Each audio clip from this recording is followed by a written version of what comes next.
আজকে আমরা তিন বন্ধু মিলে বেরিয়ে পড়েছি ঘুরতে যাওয়ার উদ্দেশ্যে, মানে সরি বেরোইনি, এখন বেরোবো। তো চলো বাবার গাড়িটা স্টার্ট দিয়ে বেরোনো যাক। তো ফাইনালি আমরা বেরিয়ে পড়েছি। তো আমরা আজকে যাচ্ছি তালতলাতে। অনেকদিন ধরে যাওয়া যাওয়া করে আর যাওয়া হয়ে উঠছিল না। তো আজকে ফাইনালি বাবার গাড়িটা নিয়ে বেরিয়ে পড়লাম তিন বন্ধু মিলে তালতলা যাওয়ার উদ্দেশ্যে। তো গাড়িটা আমি চালাচ্ছিলাম আর আমার পিছনে বসেছিল দুই।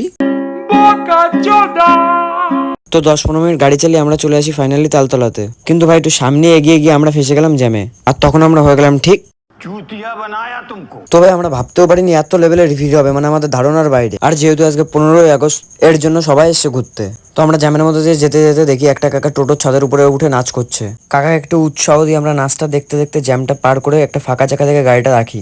ভাই ক্রাউডটা দেখতে পাচ্ছ, মানে মানুষে মাঠের মাঝখানে চলে গেছে। তারপর পরে আমার সাথে শুভঙ্করের দেখা হলো, ওর সাথে একটু পোস্ট দিয়ে রিলসটা বানিয়ে তারপর আমরা একটা ফাঁকা জায়গা দাঁড়িয়ে রাস্তার জ্যাম দেখছিলাম। আর রাস্তাতে বক্স বাজাতে বাজাতে যাচ্ছিল, সেই দেখে আমার দুই বন্ধু একটু নাচ করে নিল। তারপর আমরা রওনা দিই বাড়ির দিকে। আজকের ভিডিও এরকমই। আর ভিডিওটা কে কোথা থেকে দেখলে অবশ্যই আমি কমেন্ট